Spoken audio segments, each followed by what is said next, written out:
Perkenalkan, nama saya Dia Andra Terliana, absen 9 dan rekan saya Anjani Cahyaki nanti absen 3. Mengendalikan mutu produk merupakan upaya menjaga kepercayaan konsumen terhadap produk dan produsen. Mutu produk yang sesuai dengan spesifikasi dan kualitas ketika pertama kali dibuat akan mendorong konsumen melakukan pembelian berulang. Terdapat beberapa aspek yang perlu diperhatikan dalam melakukan pengendalian mutu produk. Sistem pengendalian produk. A. Pengendalian persediaan dan pengadaan bahan. Ketersediaan bahan dalam proses produksi merupakan hal yang harus diperhatikan oleh perusahaan. B. Pengendalian proses produksi. Pengendalian proses produksi dilakukan untuk memastikan bahwa proses produksi berjalan sesuai sistem yang telah ditetapkan. C. Pengendalian tenaga kerja. Pengendalian tenaga kerja terkait dengan upaya memilih dan mempekerjakan sumber daya manusia yang memiliki keterampilan. Standar kualitas produk. Untuk menjaga kepercayaan konsumen terhadap produk, kualitas produk harus selalu dijaga.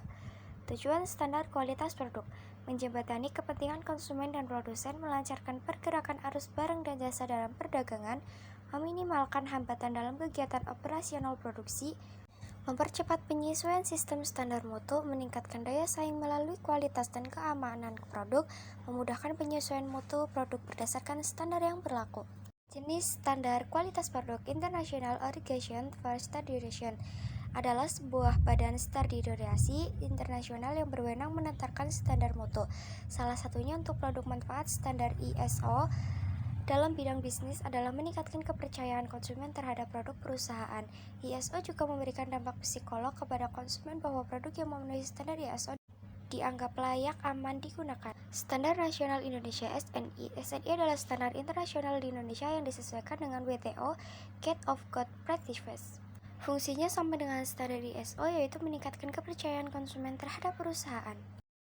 Syarat perumusan standar mutu WTO Code of Good Practice. Perumusan SNI. Keterbukaan open access artinya seluruh kelangganan agar dapat berkontribusi dalam pengembangan SNI. Yang kedua, transparansi artinya tahap perencanaan hingga evaluasi dapat diakses oleh seluruh pemangku kepentingan. Yang ketiga, konsensus dan tidak memihak. Artinya seluruh pemangku kepentingan diperlukan secara adil dan sesuai dengan musyawarah. Yang keempat, efektif dan relevan. Artinya pemanfaat sumber daya dalam proses produksi tidak bertentangan dengan peraturan yang berlaku. Koheren. Artinya pengembangan standar dilakukan dengan mengoptimalkan produktivitas dalam negeri sehingga dapat memanfaatkan perdagangan internasional.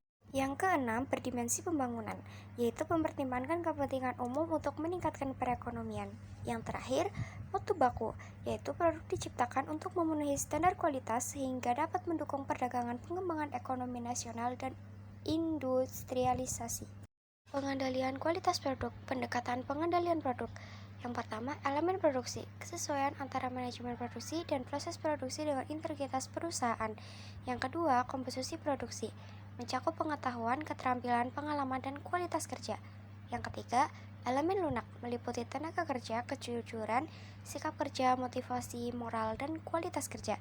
Yang keempat, kontrol produksi, meliputi pemantauan visual produk oleh petugas, kemudian pencatatan dan deskripsi apabila terdapat produk yang kualitas mutunya tidak memenuhi standar.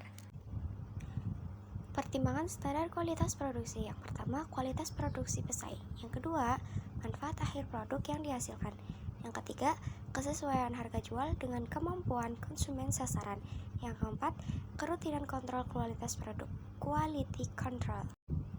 Kinerja sistem produksi. Perspektif finansial memandang keberhasilan sistem produksi berdasarkan hitung biaya produksi, harga jual, dan keuntungan.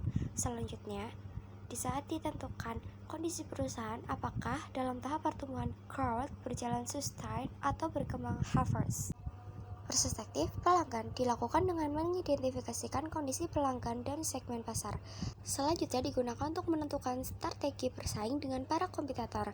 Hal ini dapat dilakukan melalui kegiatan pengukuran besarnya pasang pasar, akuisisi pelanggan, tingkat kepuasan pelanggan. Retensi pelanggan adalah kemampuan mempertahankan pelanggan yang sudah ada.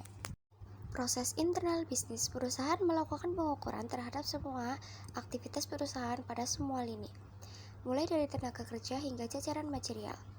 Hal yang dinilai adalah besarnya upaya atau kinerja untuk menciptakan produk yang dapat memberikan kepuasan bagi konsumen ataupun perusahaan. Yang D. Perspektif pertumbuhan dan pembelajaran, mengacu pada organisasi bisnis yang terus memantau kompetensi, meningkatkan pengetahuan, dan memperhatikan kesejahteraan tenaga kerjanya. Pendekatan quality control yaitu upaya mencegah terjadinya penyimpangan dalam proses produksi. Tujuannya memperbaiki kesalahan yang timbul pada proses produksi sebelumnya.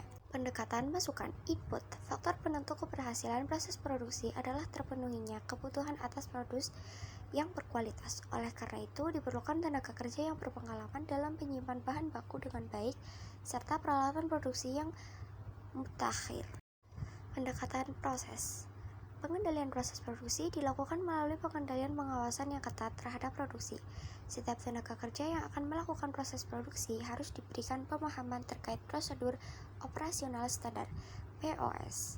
Pendekatan hasil output dilakukan dengan mengamati kesesuaian produk akhir dengan standar yang telah ditetapkan. QC melakukan pemeriksaan sampel produk hasil produksi dari berbagai aspek, baik dimensi, ukuran, warna, maupun fungsi produk. Sekian penjelasan dari kelompok kami. Maaf bila ada kesalahan, kami ucapkan terima kasih.